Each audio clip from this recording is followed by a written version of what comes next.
Hai, halo sahabat Sliplio, balik lagi di podcast Sliplio. Nah, untuk pertama kalinya, podcast Sliplio bakal bahas tentang sejarah kepramukaan bersama Sangga Pencoba Cutnyadin, Pramuka Dananjaya Subadra, SMA unggulan CT Arsa Foundation Sukoharjo. Yuk langsung aja check it out. Nah, sedikit tentang sejarah pramuka dunia nih. Sejarah pramuka atau kepanduan dunia dimulai pada tahun 1901.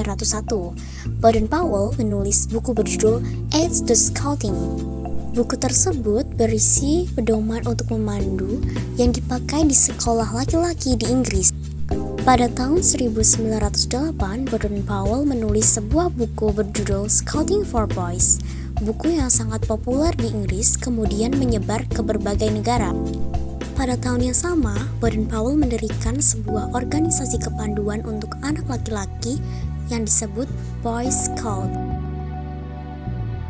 Selanjutnya, pada tahun 1912, Baden-Powell bersama adiknya yang bernama Agnes mendirikan organisasi kepanduan untuk wanita yang bernama Girl Scouts.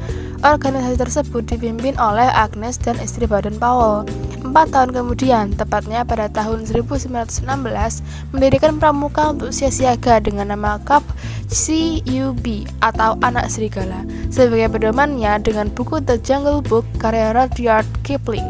Buku tersebut berisi cerita Mowgli si anak serigala. Eits, gak berhenti sampai di situ. Pada tahun 1918, Baden-Powell kembali membentuk Rover Scout untuk pemuda-pemudi usia 17 tahun atau golongan penegak, dan juga menerbitkan buku berjudul Rovering to Success pada tahun 1922 untuk memperkenalkan kepanduan ke seluruh dunia. Pada tahun 1920, diselenggarakan Jambore Dunia pertama di Olympia Hall, London, Inggris yang diikuti oleh 27 negara. Pada malam terakhir Jambore, tepatnya pada tanggal 16 Agustus, Baden-Powell diangkat sebagai Bapak Pandu Dunia atau Chief Scout of the World. Nah, sebelum lanjut, aku ada tebak-tebakan nih. Jawab ya. Hewan apa yang suka kebersihan? Ayo, coba tebak. Oke, jawabannya adalah gajah. Gajahlah kebersihan.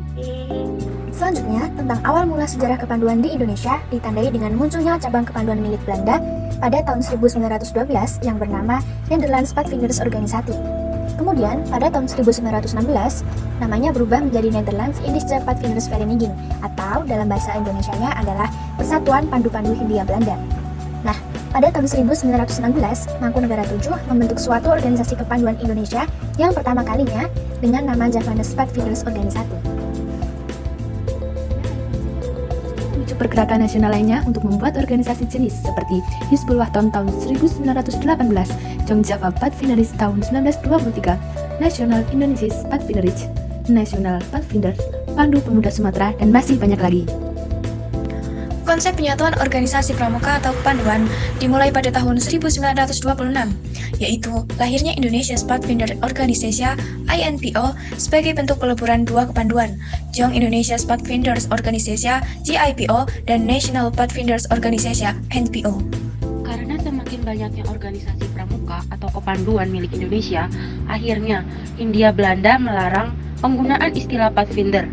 Maka dari itu, KH Agus Salim menggunakan nama pandu atau kepanduan untuk nama organisasi pramuka di Indonesia. Nah, setelah penjajahan Belanda, apalagi nih? Yap, Jepang. Pada masa penjajahan Jepang, kegiatan dan unsur-unsur pramuka atau kepanduan di Indonesia itu dilarang. Banyak tokoh-tokoh masuk ke badan bentukan Jepang, seperti Kei Bondan, Seinendan, dan juga Peta. Setelah dari masa penjajahan Jepang, next yuk ke sejarah pramuka setelah proklamasi kemerdekaan Indonesia. Terbentuklah Pandu Rakyat Indonesia di Solo pada tanggal 28 Desember 1945 sebagai tempat untuk menyatukan pramuka di seluruh Indonesia. Nah, seiring keberjalanannya sejarah, organisasi pramuka atau kepanduan yang jumlahnya sudah ada ratusan dibagi menjadi beberapa federasi. Karena banyaknya organisasi justru menimbulkan kelemahan, maka dari itu dibentuklah Persatuan Kepanduan Indonesia atau Perkindo. Namun kendala lain masih terjadi karena kurangnya kekompakan antara anggota yang tergabung di Perkindo. Wah, ternyata begitu ya sejarah kepramukaan di Indonesia. Setelah dengar podcast Sliplio ini, jadi banyak informasi kan? Yang sebelumnya kita belum tahu, jadi tahu deh. Eits, tapi bukan tahu dari kedelai ya.